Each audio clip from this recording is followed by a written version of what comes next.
గత ప్రభుత్వంలో మనం అనేకమైనటువంటి ఎదుర్కొన్నాం, కష్టాలను ఎదుర్కొన్నాం. ఆయన ఏమన్నారంటే తెలుసండి, ఎంతకంటే అండి సీట్లో 175కి 175కి అమ్మ చెల్లి 175కి 175, ఆ తమ్ముడు 175కి 175. ఎవరన్నా వెళ్ళి మనం అలాగేటారికి ఏమైనా గారు తెలుసండి, నాకు 175కి అనేసి ఆ జగన్మోహన్ రెడ్డి మోసగాడు అయినటువంటి ఆ జగన్మోహన్ రెడ్డి ఏమైనా తెలుసండి, దేవుడి గిఫ్ట్ అంట. ఏ గిఫ్ట్ అండి? దేవుడి గిఫ్ట్ ఇస్తున్నాడు. ఏమిటా గిఫ్ట్ అంటే 175కి 175, చెల్లెమ్మ 175కి 175, తమ్ముడు 175కి 175 దేవుడి గిఫ్ట్ ఇస్తున్నాడు. ఎవరిస్తున్నాడు గిఫ్ట్? దేవుడు. కానీ దేవుడు ఇచ్చాడండి గిఫ్ట్. ఏంటో తెలుసండి, ఎంత ఇచ్చాడు, ఎన్ని ఇచ్చాడు? అతనికి వచ్చిన సీట్లు ఏంటి గతంలో ఏనండి అంటే కాలిక్యులేషన్ చెప్తాను చిన్న 151.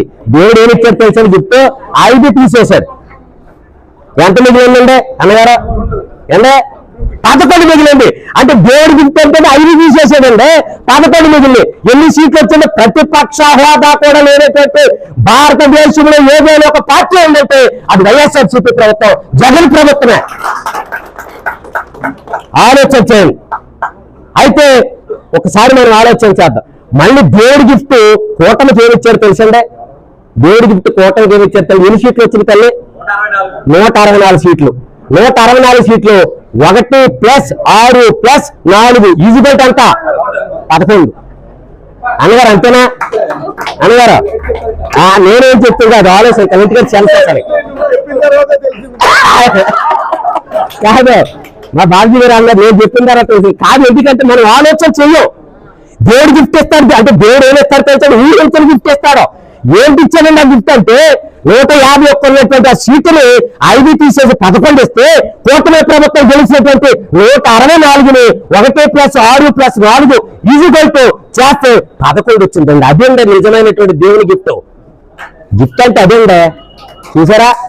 ఇది మేము ఆలోచన చేయం. 99 వాగ్దానాన్ని హామీలు ఇచ్చినటువంటి ఆ జగన్మోహన్ రెడ్డి 99 హామీలు ఇచ్చాడండి. ఆ హామీలు నెరవేర్చారా? నెరవేర్చలే. హామీలు నెరవేర్చలే. 99 మోసాలు చేశాడు ఈ పెద్ద మనిషి. 99 మోసాలు అన్ని ఇచ్చాడు, ప్రకటన చేశాడు, కానీ దాన్ని అమలు చేయలేదు. ఈ రోజు కూటమి ప్రభుత్వం మేనిఫెస్టోలో 6 ఏంటండి అట్లా ఏమంటారండి? సూపర్ 6. అమ్మ కౌన్సిలర్ గారు ఏమంటారో సూపర్ 6. ఈ సూపర్ 6 లో ఎన్ని అమలు అయిపోయినాయి? పెన్షన్ ఉంది, అమలైంది. ఎంత లేదంతా 3000 4000 అయింది. ఇంకా రకాలు ఉన్నాయి పెన్షన్స్ అని. తర్వాత ఉచిత గ్యాస్ అంటే ఏంటి అక్కడ 2 ఆధార్ 2 అని చెప్పి గ్యాస్ 3 గ్యాస్ ఉచితం. ఆ దీపం పథకం అంటే ఆ రోజుని మీరు పనిచేసినప్పుడు మేమేమైనా ప్రశ్నించామా? లేకపోతే మేమేమైనా అడ్డుపడ్డామా? లేకపోతే మీ యొక్క ఆలోచన విధానానికి మేము ఏకీభవించలేదా?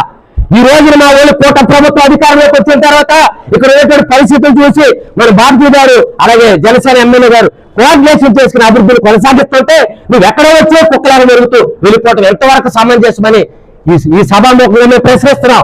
ఈ రోజున కూటమి ప్రభుత్వానికి సుమారు 94% ప్రజలందరూ ఏకీభవిస్తే ఈ రోజున పట్టం కడితే ఎందుకు మీరు మాట్లాడుతున్నారని ఈ మాజీ మంత్రిని మేము ప్రశ్నిస్తున్నాం. ఈ రోజున వాళ్ళకి ఏమీ లేకుండా వీళ్ళకి ఎంత వేస్తారంటే 15,000 వేస్తారంటే 13,000 వేసి ఇచ్చారండి. ఈ 2,000 ఈ రోజు చేశారండి ఎవరండి? విద్యామంత్రి గారు. మరి ఆయన ఖాతాలోకి వెళ్ళేదని ప్రశ్నిస్తున్నారు. అసలు బుద్ధి ఉందా? అసలు మనం ప్రశ్నించడానికి బుద్ధి ఉందా? మీ అధికారం చేపట్టినప్పుడు ఒక పక్కన దళితుల మీద దాడులు, ఒక పక్కన మహిళల మీద దాడులు, ఒక పక్కన బీసీల మీద దాడులు, ఒక పక్కన మైనార్టీల మీద దాడులు, ఒక పక్కన బడుగు బలహీన వర్గాల మీద దాడులు జరుగుతుంటే నిమ్మక నూరెత్తినట్లుగా ఆ తాడేపల్లి ప్యాలెస్ వేలు విక్రీతులు పక్కపక్కన చేస్తే ఎవరైనా పెట్టమని అనే పరిస్థితి వచ్చినప్పుడు అసలు ఇప్పుడు ఎలా కేవలం కూటమి నాయకులు ఏదో కేవలం మనం ఏదో మాట్లాడుకుని నవ్వుకుంటుంటే మీరు ఓర్చలేకపోతున్నారంటే అసలు ఏంటండి ఇది? ఒక్కసారి మీరు ఆలోచన చేయండి.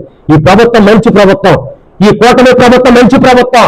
ఈ ప్రభుత్వం అధికారంలోకి వచ్చిన వెంటనే ఒక్కొక్కటి నెలకొకటి 6 నెలలకొకటి ఈ సంవత్సరంలోనే కూడా మంచి అభివృద్ధి జరిగింది. ఒక పక్కన సంక్షేమం, ఒక పక్కన అభివృద్ధి, ఒక పక్కన అభివృద్ధి, ఒక సంక్షేమం, రెండు కళ్ళుగా ఉంచిన ప్రణాళికబద్ధంగా ఈ రోజున అభివృద్ధి జరుగుతుంటే ఓర్వలేక ఈ రోజున ఏమి లేక ఏదో హత్య రాజకీయాలు చేసి ఎక్కడో ఏదో జరుగుతుందని చిన్న చిన్న తగాదాలతో దాన్ని పెద్ద చేయటం, నీచి రాజకీయాలు మానుకోవాలని ఈ సభాముఖంగా తెలియపరుచుకుంటూ, మరి ముఖ్యంగా ఈ రోజున ఈ కార్యక్రమాన్ని ఇంత విజయవంతం చేస్తున్నటువంటి నా తెలుగుదేశం కుటుంబ సభ్యులకు ప్రత్యేకమైన ధన్యవాదాలు తెలియపరుచుకుంటూ, బాబ్జీ గారు మనకు దొరకటం మన అదృష్టం.